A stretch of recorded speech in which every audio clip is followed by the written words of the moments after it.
So Carr's piece is called "Is Business Bluffing Ethical?" And basically, he's going to be arguing that yes, it is. That basically we have ordinary moral reasoning, ordinary moral practices. That while these are applicable to everyday life, that when the business person crosses over into the business world, different standards apply, a different ethical sort of practice applies, and more specifically, that business practice involves game strategy. So the ethics of business are different from the ethics of ordinary life, and that people should come to understand that and not fault business people for engaging in practices that in the average everyday world would be considered morally questionable or immoral.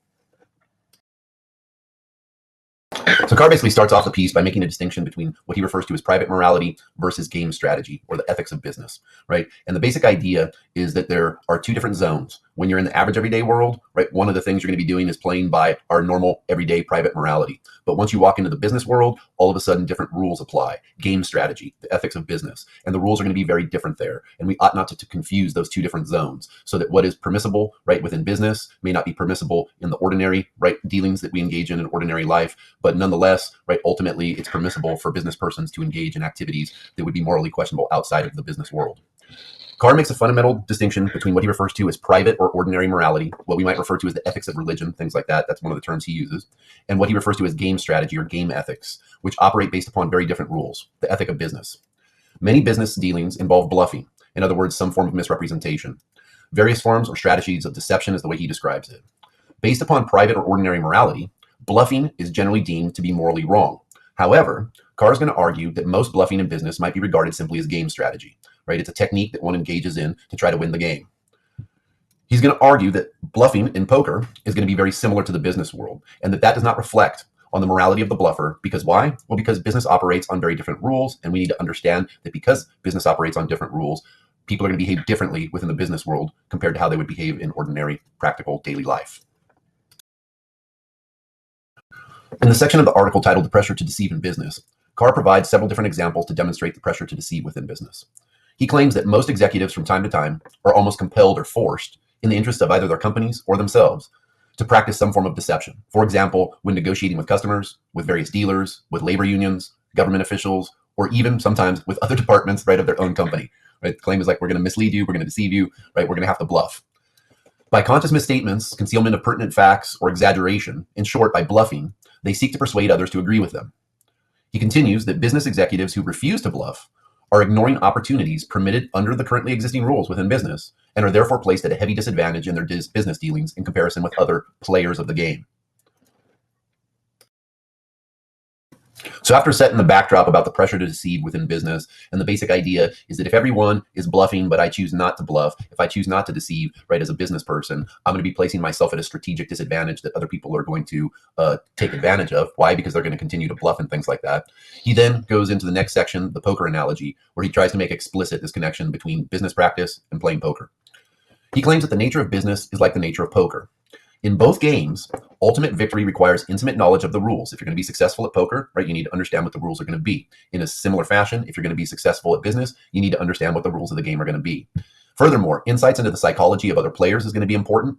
So we need to understand how other players are going to be behaving, what they're likely to do, right, etc.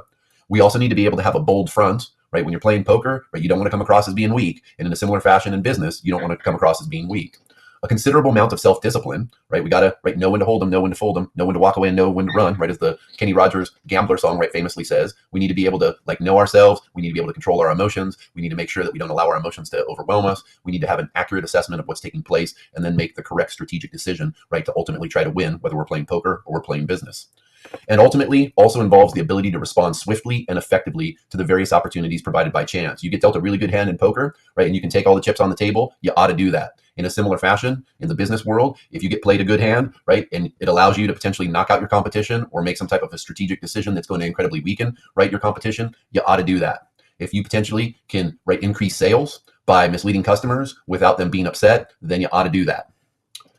He continues that no one expects poker to be played on the ethical principles preached in churches. In other words, the ethics of religion, right? Thou shalt not lie. The whole point of poker is to bluff the other players. If thou didn't lie, right? If you don't, right, comply, right, and you choose not, right, to bluff, basically you're placing yourself at a significant strategic disadvantage in relation to all the other players who you know most definitely are going to be bluffing because they're not going to be playing by the rules preached in church. Carr then makes other key points about the poker analogy more explicit. He basically argues that poker has its special ethics, right, that are different, once again, from the ethics of religion. Poker's own brand of ethics is different from the ethical ideals of civilized human relationships. How so? The game calls for distrust of other players, as opposed to assuming, right, that other players are honest neighbors or something like that. Additionally, it involves cunning deception and the concealment of one's strength and intentions, not the kindness and open-heartedness that we find perhaps preached in various religions, right? Rather, those other things, cunning deception, concealment of one's strengths and weaknesses, that's what's vital to playing poker and being successful at it if you're going to win. No one thinks any worse of the poker player, right, on that account, or of poker in general. It's a game. People recognize that when they enter the realm of poker, they're leaving the ordinary world and they're entering a game zone, right? Think about how people are going to behave differently, right, when they're in a boxing match than they're going to be behaving on the street. The various players involved understand the rules of the game and are expected to play by the rules of the game. As long as they're not violating the rules of the game, they're entitled to take advantage of whatever opportunities emerge, right, within the game under the conditions, right, that currently exist. He continues, after talking about what poker is and how it's different from average everyday existence, different rules are at stake. Similarly, business has its special ethics, and its brand of ethics is different from the ethical ideals of civilized human relationships. Let that sink in, right? Therefore, no one should think any worse of the game of business because its standards of right and wrong differ from the prevailing traditions of morality in our society. So the basic claim, right, because when we're making an analogy, we're basically comparing two different things, and we're saying that what's true about one thing is also true about the other. He says, look, on the one hand, poker, right, involves different rules from average everyday civilized society, and then on the other hand, so does business. No one thinks worse of poker or the people that play it, right, when they play by the rules of the game, and the same should therefore be true of business. The next section of Carr's article is titled, Discard the Golden Rule. Golden rule basically states treat others the way you would like to be treated. Do unto others as you would have them do unto you. So just based upon the title, you can tell that he's going to be letting us know that we should get rid of that. He starts off that section by arguing that nonetheless, even though, right, business people are going to be playing by different standards that are different from our ordinary morality, and potentially some of their behavior is going to be viewed as immoral, right, based upon our ordinary morality, then nonetheless, most business persons are not indifferent to ethics in their private lives. However, Carr argues that business persons in their office lives cease to be private citizens. Why? Because they've stepped through the door into the business world, and now they're no longer a private citizen, they're a business person. Right? The person who boxes, right, is no longer a private citizen when they step into the ring. Right? Now they're a boxer. Different rules apply. The poker player, right, when they're in their average everyday life, they're a private citizen. But when they step in and sit down at that poker table to play poker, now they become a poker player. They're no longer, right, an average private citizen. Why? Well, they become players of the game who must be guided by a somewhat different set of ethical standards. The ethics of business, or the ethics of poker, or the ethics of boxing. To support this claim, Carr provides the following quotation. So long as a businessman complies with the laws of the land and avoids telling malicious lies, he's ethical. If the law, as written, gives a man a wide open chance to make a killing, he'd be a fool not to take advantage of it. If he doesn't, someone else will. There's no obligation of him to stop and consider who he's going to hurt. If the law says he can do it, that's all the justification he needs. There's nothing unethical about that. It's just plain business sense. So the basic claim, right, being made by this particular business person that Carr is quoting is that if it's not illegal, if the rules of the game allow for it to take place, you should do what the rules of the game allow. Why? If you don't, you're placing yourself at a significant disadvantage. You'd be a fool not to make, right, use of whatever opportunities exist because you know other players will. You're placing yourself at a strategic disadvantage. As I previously mentioned, the golden rule basically states to do unto others as you would have them.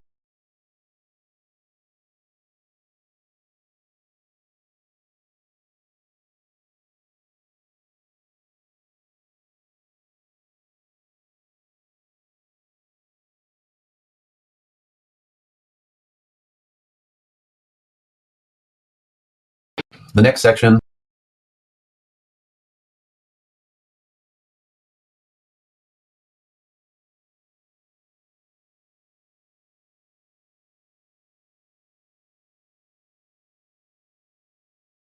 As I previously mentioned, the golden rule basically states to do unto others as you would have them do unto you. If we were to translate that, it basically says treat others the way you would like to be treated.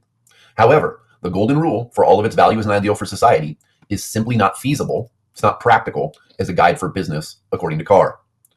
A good part of the time, the business person is actually trying to do unto others as they would hope others would not do unto them. Translation, treat others in ways you would not like to be treated. It's the antithesis, it's the opposite of the golden rule. The golden rule says treat others the way you would like to be treated. The golden rule of business says treat others in ways in which you hope they would never treat you. The next section of Carr's piece is titled We Don't Make the Laws. According to Carr, critics of business often regard various types of business behavior as being unethical, but the companies concerned know that they are merely playing the business game. Translation, people who aren't part of business are judging people within business based upon our ordinary moral standards, which once again, Carr is arguing don't really apply because business operates on a different type of ethics, business strategy. He continues, if the laws governing their business change, or if the public opinion becomes clamorous, in other words, people get really pissed off, right, and start making a fuss, they will make the necessary adjustments. Business will change if the law requires them to, or if their customers or other people in the public, right, create a big stink and put a bunch of pressure on them to change their behavior. But morally, they have, in their view, done nothing wrong. Why? Because they're playing based upon a different set of rules. The rules of business ethics, game strategy. As long as they comply with the letter of the law, they don't violate it, they're within their rights to operate their businesses as they see fit. Ultimately, it's up to the government to change the laws, not businesses. So if the government doesn't change the law, they're going to play by the currently existing rules and do whatever the law legally entitles them to do. They'd be fools not to, because if they don't do it, other businesses will. That's the basic argument, right? That keeps popping back up time and time again. Now, of course, it should be noted here, something that Carr doesn't bring up, is that a bunch of these businesses also hire lobbyists, right, to basically try to get legislation passed that's going to benefit them and to prevent various forms of regulation and things like that from actually happening that would force the businesses to change. But he doesn't talk about that here.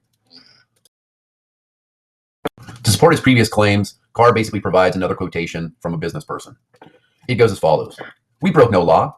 We are in a highly competitive industry. If we're going to stay in business, we have to look for profit wherever the law permits. We don't make the laws. We obey them. Then why do we have to put up with this holier than thou talk about ethics? It's sheer hypocrisy. Look at the cigarette companies, for God's sake. If the ethics aren't embodied in the laws by the men who made them, you can't expect businessmen to fill in the lack. Why a sudden submission to Christian ethics by businessmen would bring about the greatest economic upheaval in all of history. Woo, that's a pretty intense final claim. What's the point there? It seems to be, right, suggested by this particular business person that the golden rule doesn't work in business. And if people, at least as the way business is currently practiced, and if people all of a sudden started to play by that rule in business, it would create all kinds of economic upheaval. Why? Because the golden rule and business are not compatible.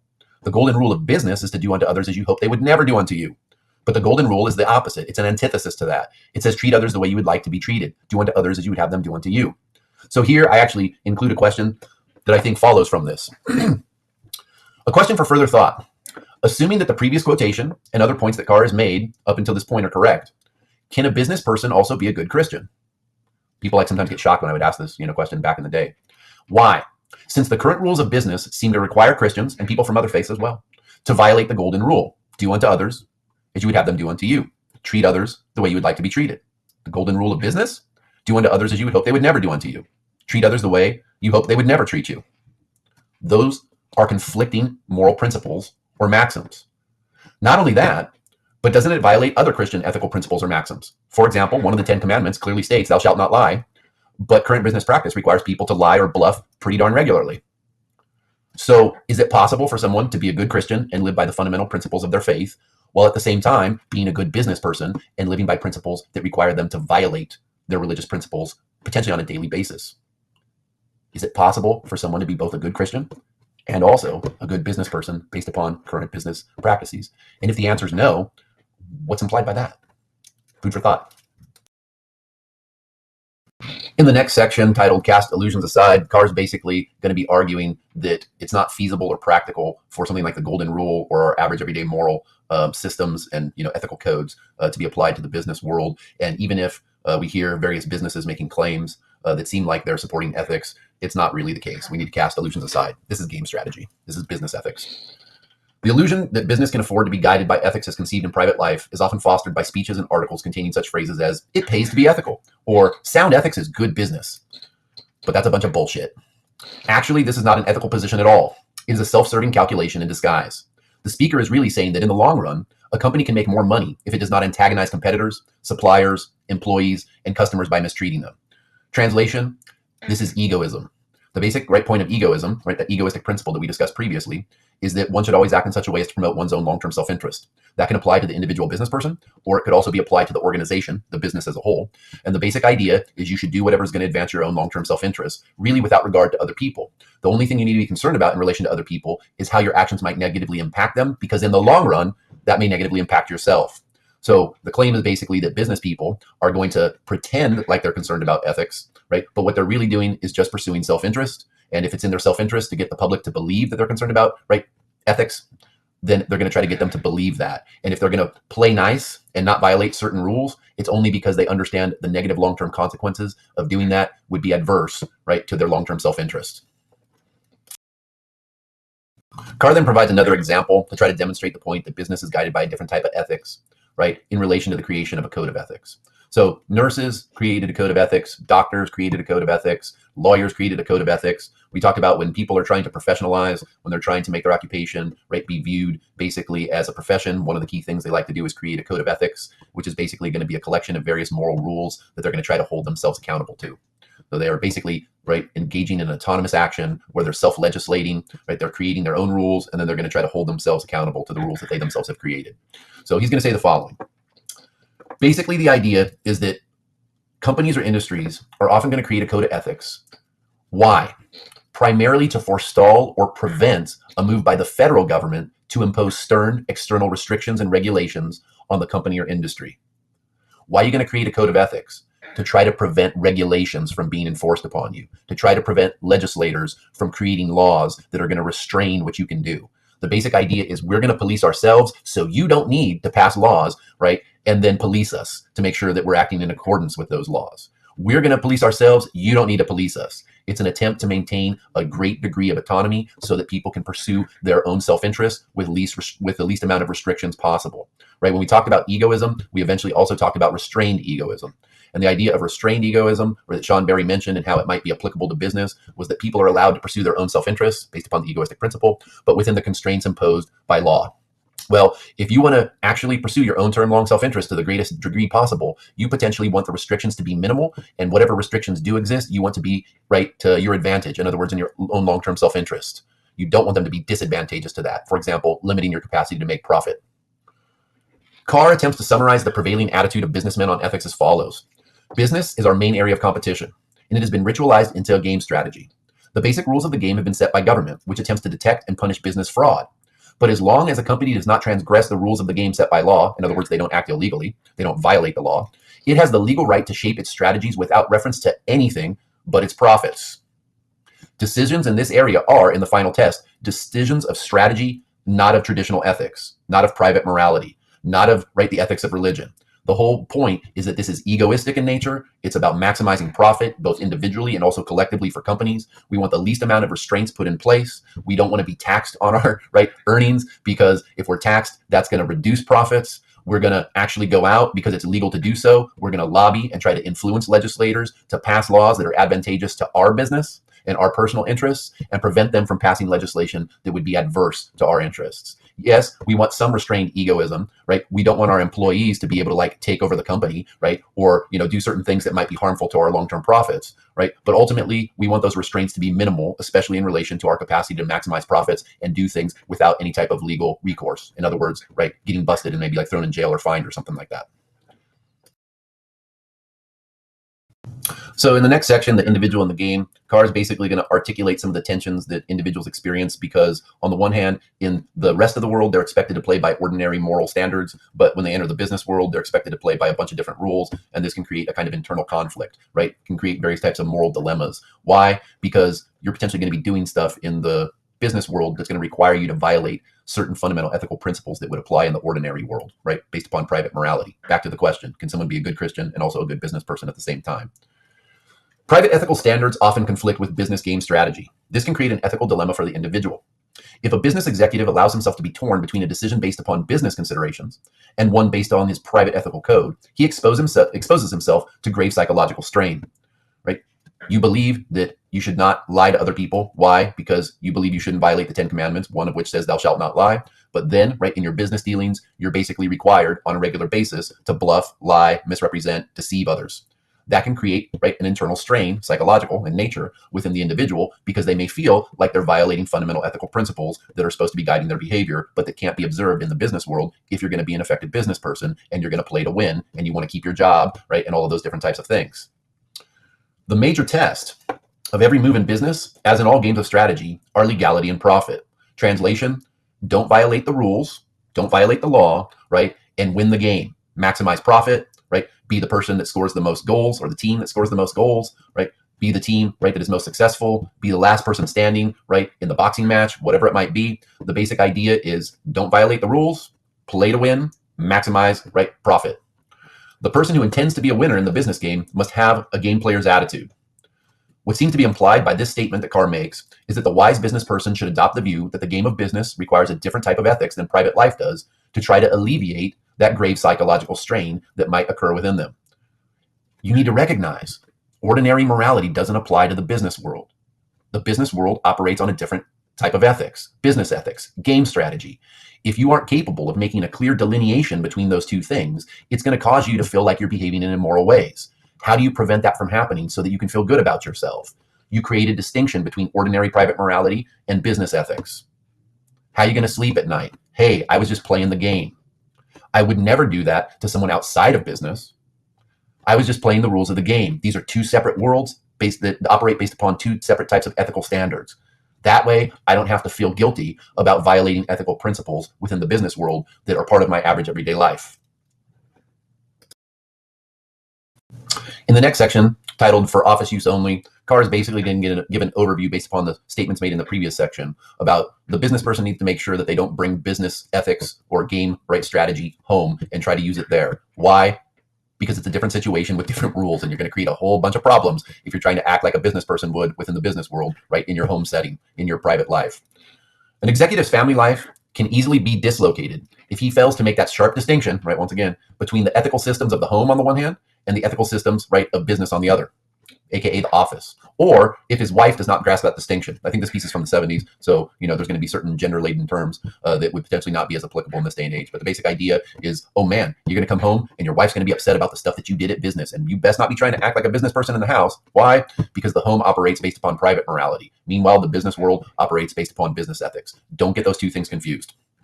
What seems to be implied by the statement is that the wise business person does not bring the ethics of business home. Why? It's going to create all kinds of different problems, right? It has a different set of rules. Each situation, the office on the one hand and the home on the other, requires a different ethics. The wise business person uses the correct ethics in the correct situation. Business ethics is for business only. Home ethics, private ethics, is for the home and private life only, and doesn't use them in the wrong situation. You mix those up, you're going to fail in business. You mix those up, you're going to fail at home or in your private life. In the same section, Carr then talks a little bit about wives, and he provides a specific example where a wife is somewhat upset about something that her husband did at work. Basically, the idea was that the husband felt like he was required to make a political donation to a politician that he didn't really support, but if he didn't do that, he potentially might lose business, which would hurt the bottom line, potentially undermine his position, right, the company, his own job, and stuff like that. So he was placed in a position where he had to bluff and pretend like he was happy about, right, making this political contribution to a candidate, right, cause he doesn't support. And then he's telling his wife about it, and the wife is like upset. Carr basically claims that many wives are not prepared to accept the fact that business operates with a special code of ethics. In other words, they're going to be trying to apply the wrong ethical system or ethical codes, right, to business, right? They're trying to mix up home, private morality with business ethics, game strategy. So after he provides that example to demonstrate the point of a businessman whose wife was upset about her husband's actions, Carr draws the following conclusions. The wife saw the problem in terms of moral obligation as conceived in private life. Right? She's applying our average everyday private moral standards, ordinary moral standards. Her husband, rather, saw it as a matter of game strategy, in other words, of business ethics. As a player in a weak position, right, he potentially could experience negative consequences for not playing by the rules of business ethics, game strategy, right? He would be placed at a significant disadvantage. Her husband felt that he could not afford to indulge in ethical sentiment that might have cost him his seat at the table. What seems to be implied by the statement is that the husband was correctly viewing which type of ethics should be applied based on the situation, business ethics or game strategy, while the wife was not. She was trying to apply private morality, our standard everyday ordinary morality, the morality of the home to the business situation. So she's getting upset because she misunderstands, right, that business is a different thing. It's a game, right? And the ethics there are game strategy. It's business ethics, not home ethics. So the problem, right, results from her not recognizing there's two distinct and separate spheres that her husband lives within, the office and the home. And he was using the office ethics for the office, but he uses his home ethics for the home. She thinks he should be using home ethics in all situations. Carr thinks that's not feasible. The businessman, right, recognized that and did what he ought to do based upon the appropriate moral framework or ethical framework. So in the final section, playing to win, Carr basically tries to conclude the piece by providing some final thoughts. He basically makes the following points. When the skillful player of the business game is compelled to submit to unfair pressure, perhaps because he's in a weakened position, right? He doesn't have as much power as someone else. He does not castigate himself for moral weakness. Instead, he strives to put himself into a strong position where he can defend himself against such pressures in the future without loss. If a man plans to take a seat in the business game, he owes it to himself to master the principles by which the game is played, including its special code of ethics. Is basically the idea is, hey, if you're going to be in the business world, you need to learn how to play by the rules of business, which are going to be different from ordinary morality. To be a winner, a man must play to win. This does not mean he must be ruthless, cruel, harsh, or treacherous. On the contrary, the better his reputation for integrity, honesty, and decency, the better his chances of victory will be in the long run. Translation, you should potentially not be too ruthless, not too cruel, not too harsh, or not too treacherous. In fact, you should actually try to cultivate a reputation based in relation to how other people are going to see you, right? Of integrity, honesty, and decency. Why? Because that's going to serve your long-term interest, and cultivating those things is an important part of the game strategy. Egoism, basically, right? I want other people to think of me as a nice, reputable person, but I also need to be capable of doing what it takes to win. However, if he's not resigned to losing, if he wants to rise in his company and industry, then in such a crisis where he feels like he has to bluff, then he will bluff, and he will bluff hard. If you need to lie, do it. If you need to misrepresent, do it, right? If it's advantageous to you, you're playing to win, you got to do it. Whatever the form of the bluff is an integral part of the game, and the executive who does not master its techniques is not likely to accumulate much money and power. Now here, it's somewhat unclear whether this is meant to be purely descriptive, like if he's just saying like, hey, if you want to be successful, these are descriptively the things that are required. Or if on the contrary, he's actually suggesting how business persons should act, in which case this could be read, right, as a normative, right, collection of statements. Not just saying this is what, right, people would do to be successful, but now saying this is what business people should do to be successful. When we get to the next piece, we're going to see that Gillepse is going to have some major problems with the way Carr's thinking about this. So Gillespie's piece is titled The Business of Ethics, and it's a direct response to Albert Carr's piece. Basically, this piece was written to critique Carr's article. And the basic objection that is going to be made is that Carr makes a fundamental mistake when he argues that there are two separate spheres, right? That you basically have the ordinary private morality on the one hand, and then on the other hand that you have business ethics, and that the different situations of the home and the office require a different set of ethical standards. Basically, Gillespie's going to be critiquing that and arguing that Carr's moral conventionalist approach is faulty for a variety of reasons, and that ordinary moral standards actually do in fact apply to business. So at the beginning of the piece, Gillespie is basically going to be setting the stage. He's going to be providing us with some background information before he actually gets into specifically talking about Carr's piece and what's wrong with it. He basically argues that business executives are pragmatic individuals. In other words, that they're basically have an orientation of acting on practical considerations, that they're going to do what seems to work and avoid things that don't seem to work. That these pragmatic individuals, these business executives, are accustomed to dealing with their environment as they find it and not inclined to question how things ought to be. Translation, they don't make the distinction between is and ought, which is a distinction foundational to ethics. Basically, the idea is that business people, business executives more specifically, say, hey, this is the circumstance, these types of situations I confront, this is how people are engaging in business practice, and I need to conform right to that setting. I need to conform to those standards. So they don't make the distinction between the way business is currently conducted and the way that it ought to be conducted. That frame of mind, Gillespie argues, reinforces the public image of business as impervious to moral imperatives. In other words, that basically business doesn't operate based upon a bunch of the standards that we find in private morality, according to Carr. He continues that this image is only confirmed by articles, such as those written by Albert Carr, which embrace the purest kind of what he refers to as moral conventionalism. In other words, that which is generally done in business sets the standards of ethical conduct. You need to conform to the current standards, the current practices, so that an executive acts ethically as long as he conforms to the general practice. And this is going to be one of the main things that we're going to see Gillespie is going to be taking issue with, that the way things are is not necessarily the way they ought to be. And one of the key things of ethics is to tell us what we ought to do. Gillespie then basically provides a quick kind of summary of what he thinks Carr's position is. He says that Carr goes so far as to maintain that misrepresentation in business is as ethical as bluffing in poker, and only needless concern and anxiety will result from applying the ordinary moral standards of society to the conduct of business, which personally I think is a pretty good overview of the key orientation that Carr takes. Gillespie, however, believes that Carr is completely mistaken. Gillespie argues that ordinary moral standards in fact do apply to business decisions and practices, and then he tries to explain how they apply. So he's basically going to lay out what Carr's argument is, then talk about the various flaws with that, and then talk about how we should think about things instead of the way Carr is thinking about them. And one of the key distinctions that we're going to see Gillepse make is that what business is now doing is different from what ought to be the case for business. That the way business practices are currently set up is not the way that business practices necessarily should be set up. So once again, he's making that key distinction between is and ought that he thinks Carr basically fails to make. Carr basically says this is the way things are in business, and people should basically conform to the current practices, whereas our good old friend Gillepse is going to say, while this may be an accurate description to a large degree of the way things are in business, this is not the way business should be structured. It ought to be structured differently. Gillepse basically is going to provide a summary of Carr's moral conventionalist argument. Once again, a moral conventionalist is someone who basically says that we should conform to current standards and practices, that we should conform to the way things are currently being done. So Gillepse is going to provide an overview of what he thinks the fundamental premises or claims that Carr makes are in his argument. The first is that business, like poker, is a form of competition. Second, in this competition, the rules are different than they are in ordinary social dealings. Third, anyone who abides by ordinary moral standards instead of the rules of business therefore places himself at a disadvantage. What can we derive or conclude from this?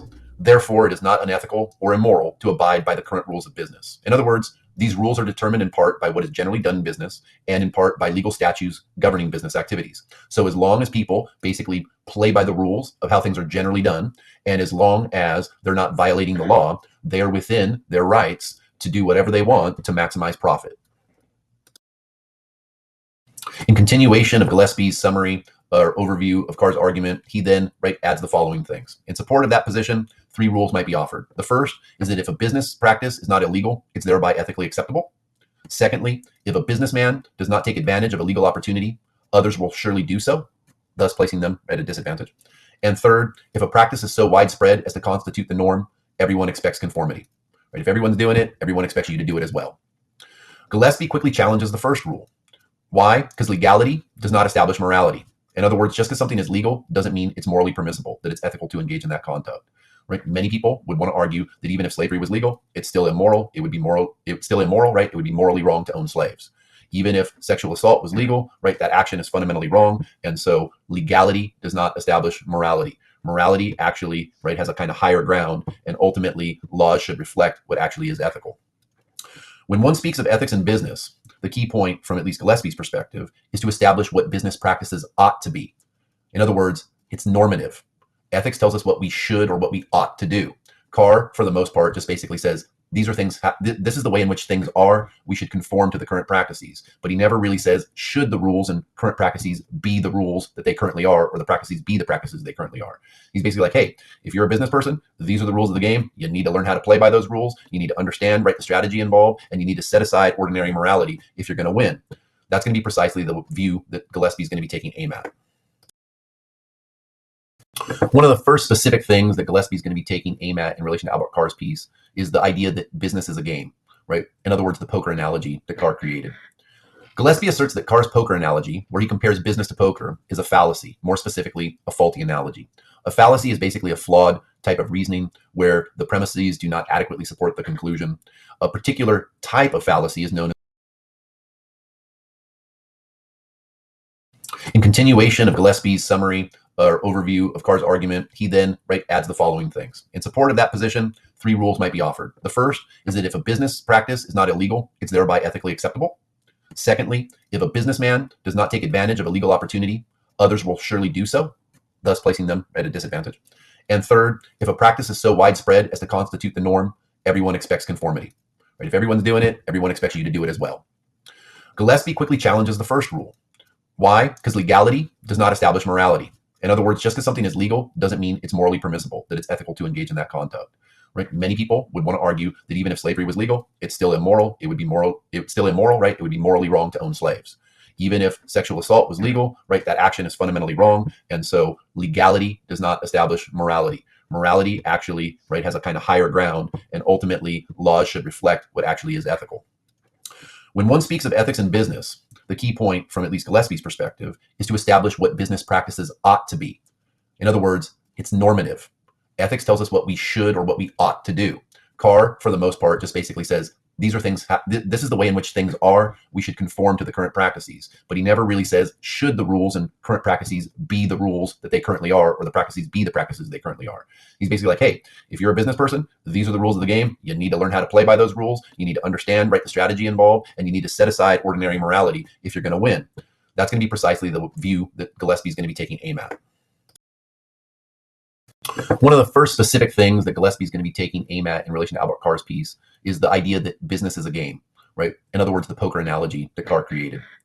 Gillespie asserts that Carr's poker analogy, where he compares business to poker, is a fallacy, more specifically, a faulty analogy. A fallacy is basically a flawed type of reasoning where the premises do not adequately support the conclusion. A particular type of fallacy is known as a faulty analogy. A faulty analogy is an argument in which the things being compared are not sufficiently similar in relevant ways. And in addition to that, the things being compared have relevant dissimilarities. We can make analogies, and a good analogy or a strong analogy is one in which the things being compared, so we have like two things, right? We're saying what's true of this one is true of this one. What's true of this one is also true of this one. And in light of that, what's true of the first one is most likely also true of the second one.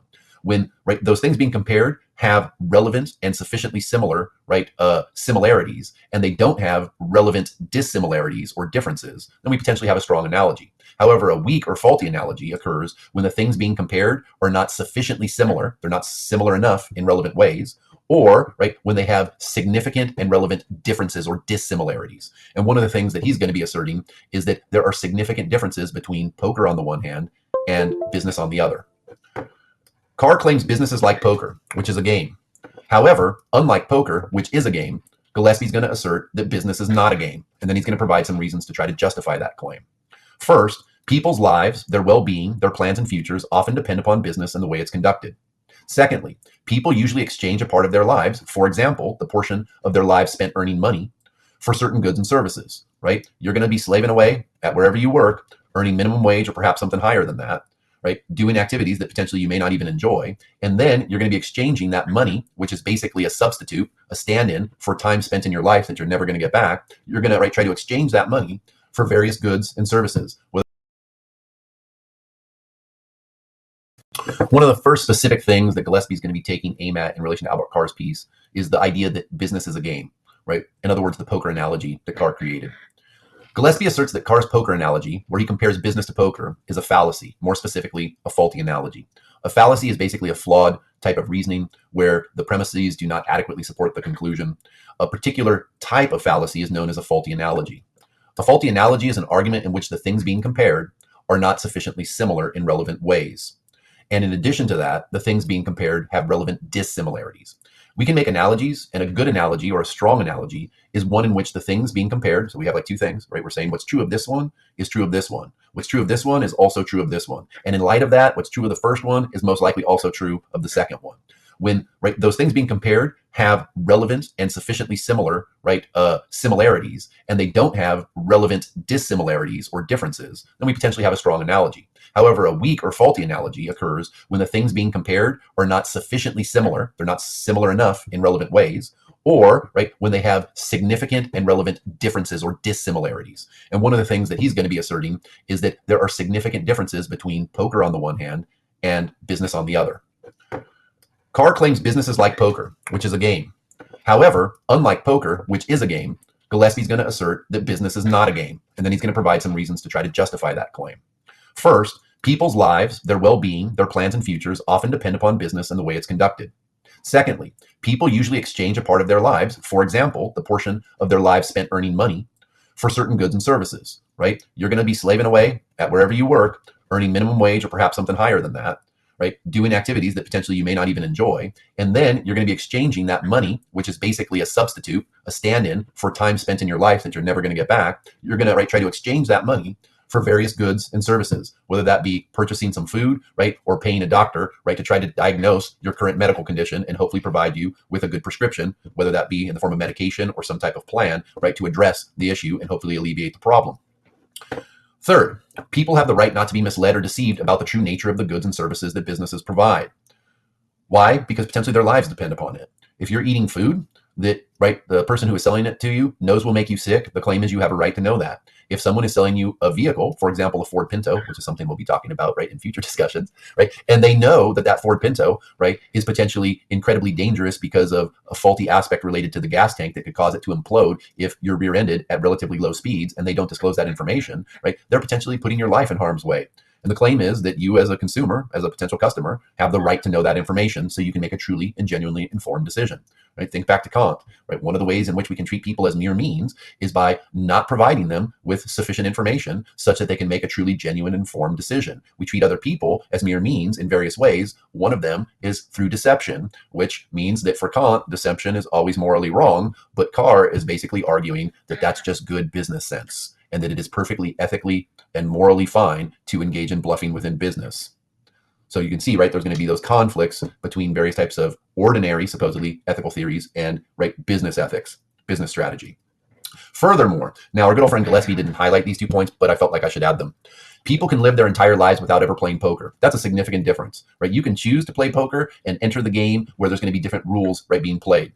However, it is nearly, if not entirely, impossible to live one's life without purchasing goods and services that businesses provide. So as such, you can't really opt out. And what that means is there's some significant differences. The claim is that fundamentally, right, according to Gillepse, unlike poker, business is not a game, right? And in addition to that, right, there's a bunch of other dissimilarities. You can choose never to play poker. You can't choose not to, right, engage, right, with various businesses and purchase products and services from them, right? People need certain products and services. And in the world in which we live, it's going to be very difficult to acquire those things, right, unless you engage with various businesses.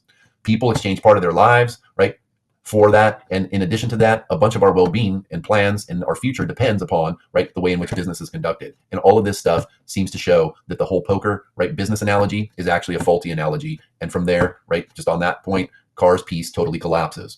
But our good old friend Gillepse is going to talk about some other problems as well. Gillepse basically concludes this section by arguing that the poker analogy, while informative of the way things currently are, seems to have no bearing at all on the way things ought to be in business. Once again, this goes back to one of the main points he makes at the beginning. There's a difference between merely describing the way things are and talking about the way things ought to be. There's a difference between description, right, and a kind of normative analysis where we say what should be the case as opposed to merely describe what is the case. In the next section of Gillespie's piece, he basically gives an overview of the moral conventionalist argument and then tries to show it's flawed with it and why Gillespie's way of viewing things is actually superior. He's basically going to be arguing that our ordinary morality does in fact apply to the business world, and that Carr's conception of thinking about the business world as being something separate and distinct from ordinary life and ordinary morality is flawed. So he starts off by saying that Gillespie articulates the moral conventionalist argument about bluffing in business as follows. If everyone is bluffing, an individual would be a fool not to do the same. Why? Because it places that individual at a strategic disadvantage. Once again, if you go back to Carr's poker analogy, the idea is if everyone else in the game of poker is bluffing and I choose not to, I'm placing myself at a strategic disadvantage. The rules allow for bluffing, right? And if I'm going to be a winner, I need to learn the rules and play by them and use good strategy, including, right, the art of bluffing and deceiving my other opponents so that I can win the game. In a similar fashion, in the business world, the rules currently allow for bluffing to occur, so I would be a fool not to play by those rules because everyone else is, and I'd be placing myself at a strategic disadvantage. If I want to play to win, I'm going to have to bluff, and I'm going to have to bluff hard, right? Carr's own words. Gillespie asserts that the moral conventionalists are correct on this point, but not because there are special rules or special ethics for people in business. So, right, they get the point, right, about the first part, but what they miss is they think that this means that there's special rules for business, but that's not going to be the case according to Gillespie. Instead, the reason that is that our ordinary moral reasoning does indeed make allowances for such cases, right? What does that mean? We can build exceptions, right, into our rules. We can understand that the rule generally applies unless, right, and then we qualify that rule. The idea that there is something ethically distinct about a situation in which a person in business may find himself is sound or true. But it is sound because ordinary moral reasoning allows for such circumstances, not because there are special ethical rules for people in business comparable to the rules of poker. Once again, we're going to see in some of the following, pages, right, of the PowerPoint, that there in fact are going to be exceptions to the general rule.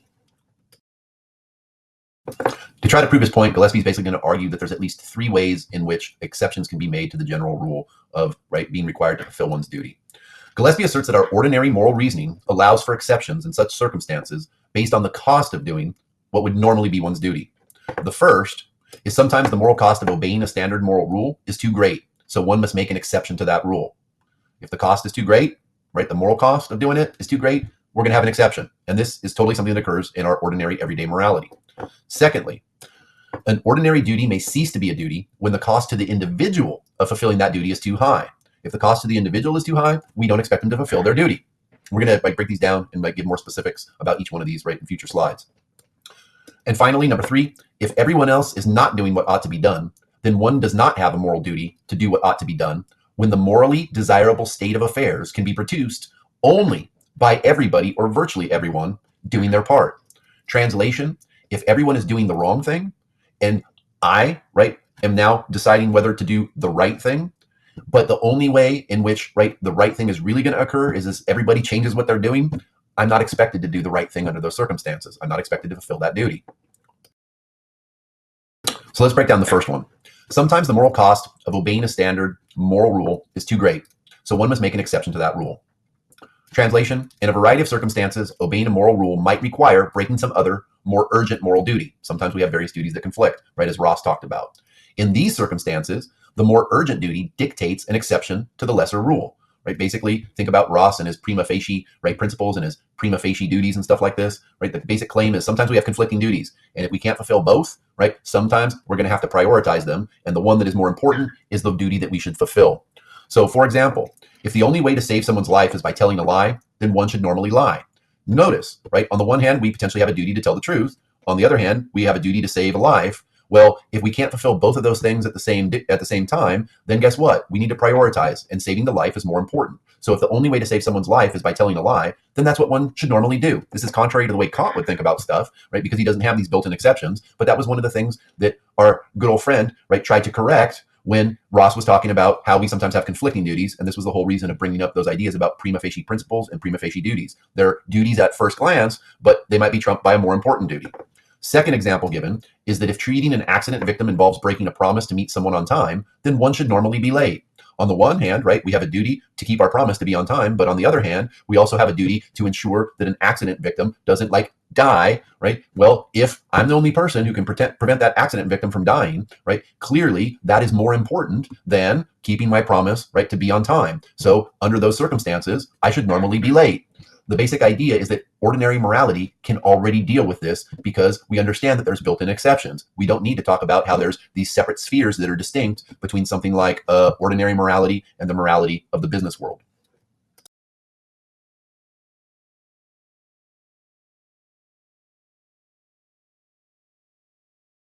So let's discuss the second one in greater detail. 2, an ordinary duty may cease to be a duty when the cost to the individual of fulfilling that duty is too high. In other words, in certain circumstances, the cost to the individual, of meeting his or her duty is simply too high, and virtually no one would blame them or condemn their action as morally wrong precisely because the cost is too high.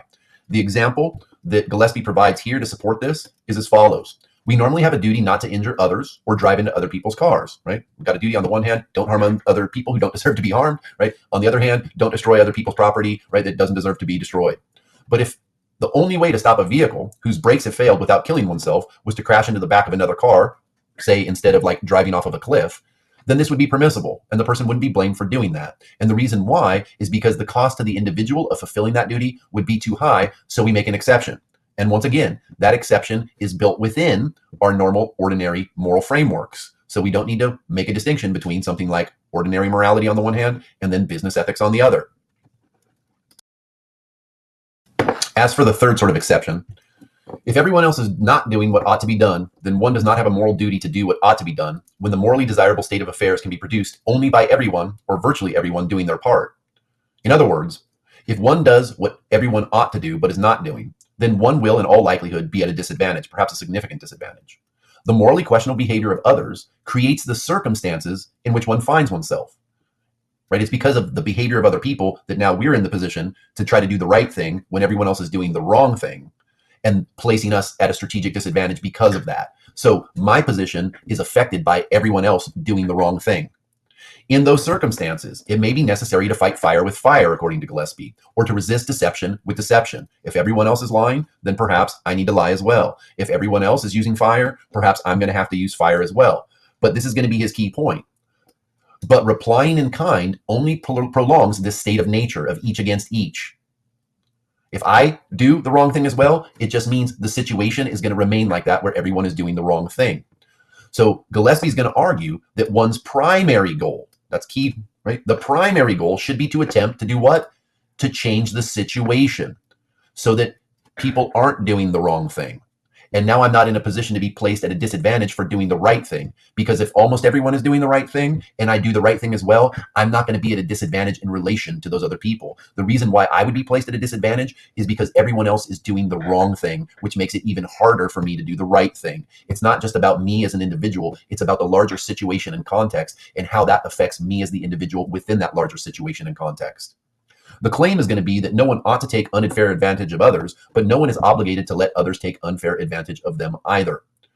But the primary goal, once again, right, is to ultimately change the situation so that everyone is playing, right, by the appropriate ethical rules. Translation, everyone is actually doing the right thing, or at least the majority of people are doing the right thing.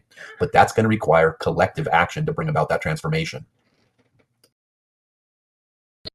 Gillespie continues in relation to that third exception to note the following things. He argues that it's absolutely essential to note in connection with such situations that people are not doing what they ought to be doing. That's a key point, right? But the moral conventionalist recognizes that the simple application of ordinary moral rules to such situations is inadequate. However, it is a mistake to conclude, one, that the ordinary rules do not apply at all to such cases. He's going to argue they in fact do. And two, that business has its own distinctive set of rules that determines one's duty in such circumstances. He's also going to argue against this point. Both points are incorrect because, one, the ordinary rules help to define the situation as one in which people are not doing what they ought to be doing. We actually need to figure out that they're not doing what they should be doing, and we apply the ordinary rules, right, from our ordinary morality to make that determination. There's all these people who aren't doing what they're supposed to be doing. Well, how do we know they're not doing what they're supposed to be doing? Because we're applying the ordinary rules. And two, the considerations that are relevant in determining one's duty in such circumstances do not constitute a special set of factors that are relevant only in business. It's relevant in a bunch of all kinds of different situations in our ordinary outside of business dealings. The mitigating considerations apply generally because they apply right across the board, whether we're talking about within the business world or within our ordinary lives outside of business, and are an important part of ordinary moral reasoning. So in other words, moral reasoning, our ordinary moral reasoning can in fact account for this stuff, which is something that Carr's argument fails to see or even address. Gillespie basically asserts that when virtually everyone is not doing what ought to be done, it affects what we can morally expect of any one individual. Right? When everyone else is not doing what they're supposed to be doing, right, the claim is we can't have the expectation in many instances that one person should do the right thing. As such, one does not have a duty to buck the tide. Under what conditions? What are the rules here? If so doing will, one, harm them substantially, or two, not do any good. But the individual, in conjunction with everyone else, ought to be acting differently. So here, let me give a quick example. So think about climate change.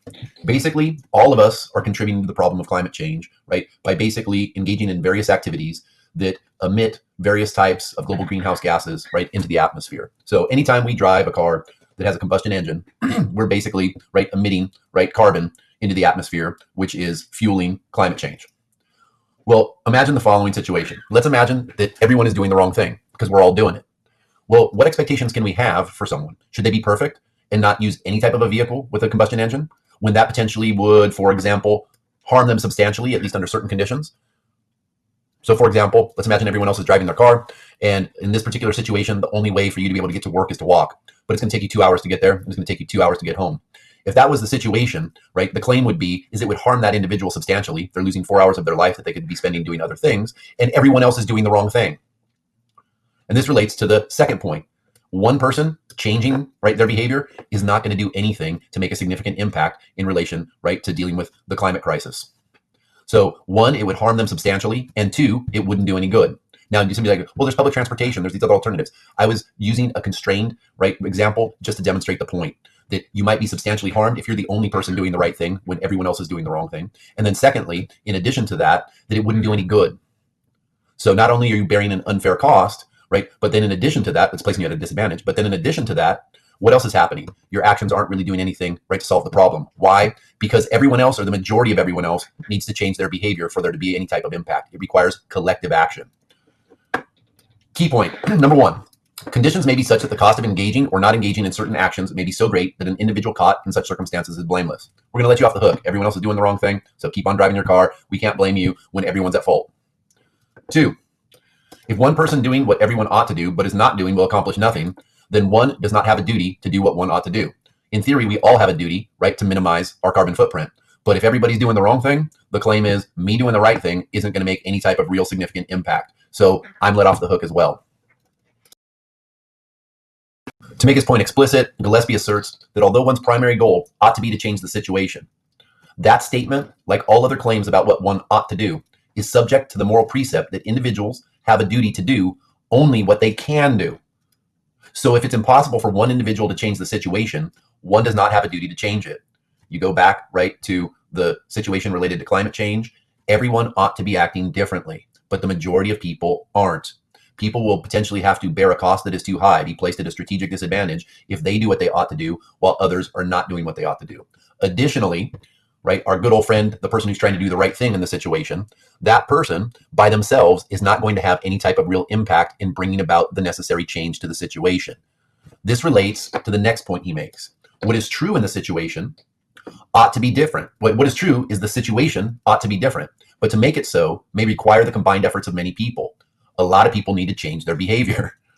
All of them collectively have a duty to change it. So it's not just on me, it's not just on you, right? It's on the 8+ billion people on the face of planet Earth. And obviously people who are the main contributors, right? Various companies, for example, they probably even have a stronger duty because they're causing more harm than the average everyday person, right? Especially when you compare it to people from what, various thinkers refer to as the global South. I mean, just as one quick example, the African continent, I believe, if the figures are still accurate, is responsible for only emitting something like 4% of global greenhouse gases historically, but the African continent is going to be suffering some of the greatest problems related to climate change, whereas some of the main global contributors from the global north, United States, Europe, of course now, right, China has been coming online as a massive polluter. But those people potentially aren't really dramatically making changes, and the so-called developing nations within Africa need to be able to make transformations, and should they really be held to the same standards? The United States is going to claim, well, we can't make reductions because then that's going to put us at a strategic and competitive disadvantage in relation to places like China and potentially India. And so in relation to that, we don't want to have to cut our emissions. The Chinese are going to say something similar. So nobody's doing what they ought to be doing. One group or one person potentially is not enough to make a significant change. But ultimately, what needs to happen is the situation needs to be changed, which potentially is going to require things like international treaties and proper enforcement of those treaties and holding people, right, accountable for their violations, and potentially maybe even making various countries who are the main contributors historically pay reparations to other nations who are suffering because of the activities historically of those historical emitters.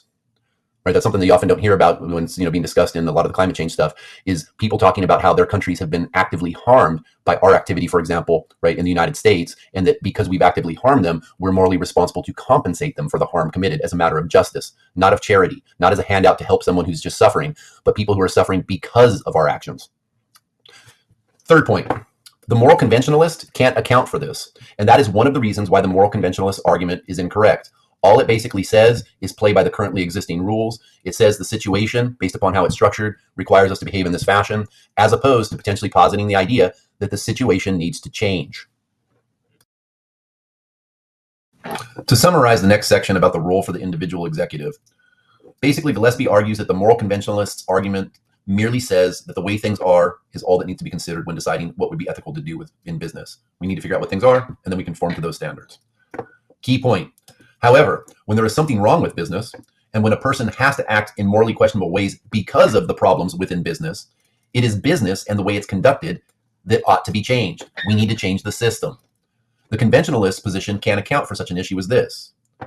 What the moral conventionalist perspective fails to address is that the system ought to be changed, so people aren't placed in the position of having to engage in morally questionable behavior in the first place. So, to make the point explicit, think back to the climate change example. You want to change the situation so that it makes it easy for people to do the right thing. So therefore, we're going to need to have ways for allowing people to be transported from point A to point B, right, that does not emit the same levels of carbon, significantly less, right, forms, or less amounts, right, of carbon or other forms of global greenhouse gases.